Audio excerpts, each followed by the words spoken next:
Hi guys, so I wanted to add this quickly on.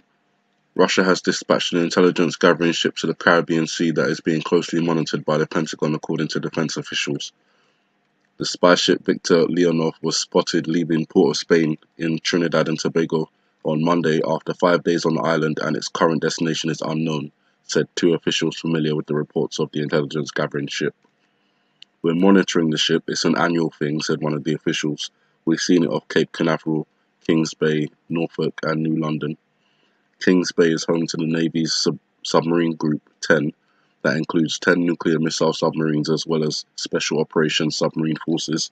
Norfolk is the location of the Navy's major East Coast naval base, and New London is also a major submarine base near Groton.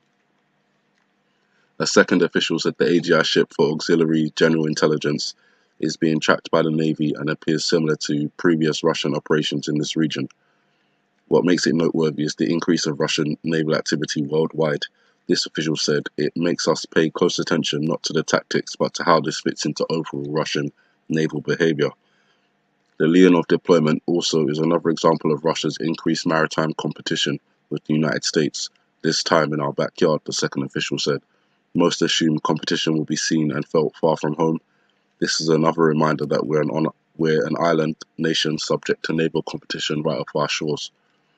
Last February, the Leonov was followed after sailing some 30 miles off the coast of Connecticut. The ship then moved to waters off Norfolk. President Trump, during a press conference in February 2017, told reporters in commenting on the Russian election meddling probe that "the greatest thing I could do is shoot that ship that's 30 miles offshore right out of the water."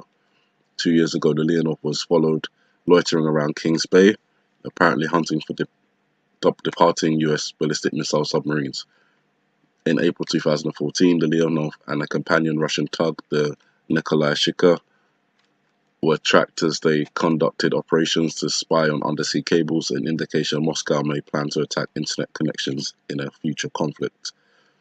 And I'm going to start reading there because there's still quite a bit more to go to the report. But basically, this spy ship seems to be hanging off the east coast of the United States, or at least heading towards the east coast of the United States. This obviously comes the reason that these reports are important at this moment in time is because we're entering into that high watch period, and obviously there's a lot of things going on around this particular time. Government shutdowns, yuan, North Korea with their ballistic missile submarine and digging out their nuclear site, the UK calling all its ships home, having 2 ships sent out, the US having 5 aircraft carrier strike groups heading over to the peninsula, military drills still going on. The CDC, they were supposed to have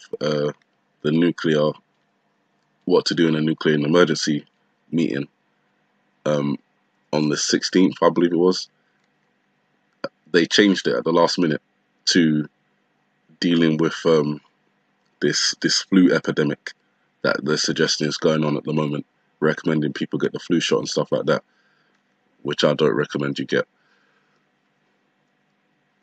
This is all kind of leading up to something, most definitely. If you can't see it, again, I say wake up, because this is taking some interesting turns at this moment in time. So the US is quietly launching a missile warning satellite tonight, just on the 18th of January, entering into one of the watch days. We've got this Russian submarine off the east coast, and we've got the US launching a missile warning satellite. They say no big deal or anything, but the US military is gearing up to send a missile warning satellite into space on Thursday evening. Everything's fine. Space News reports that the Space-Based Infrared System, or SBIRS, Geo Flight 4 satellite created by Lockheed Martin will launch from Cape Canaveral Air Force Station on board a United Launch Alliance Atlas V rocket. True to the payload's name, it will remain in geosynchronous Earth orbit. Weather conditions are looking good, and liftoff is scheduled for 7:52 p.m. Eastern Time.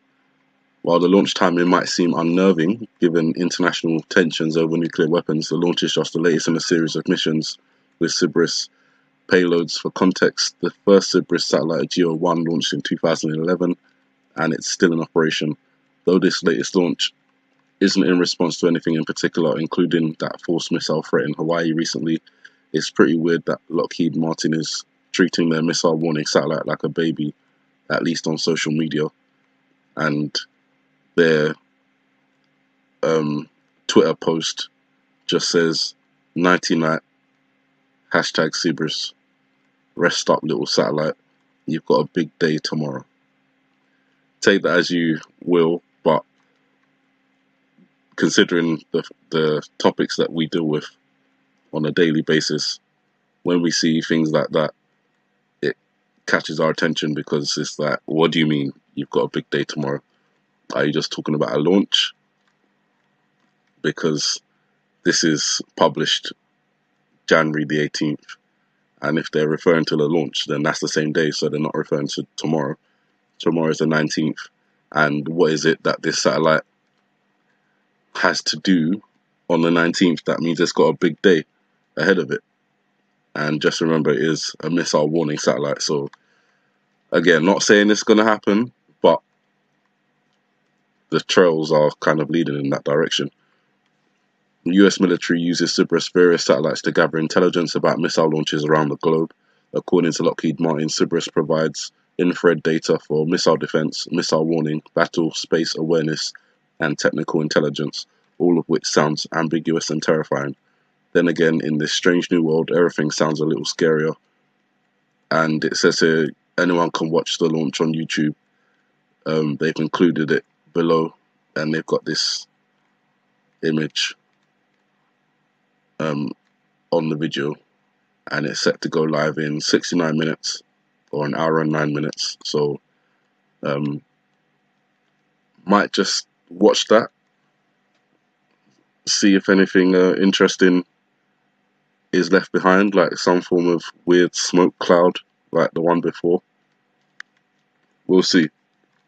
Anyway guys, that's the report. Not too much for you. You guys have a good morning, good afternoon, good evening, wherever you are, and God bless.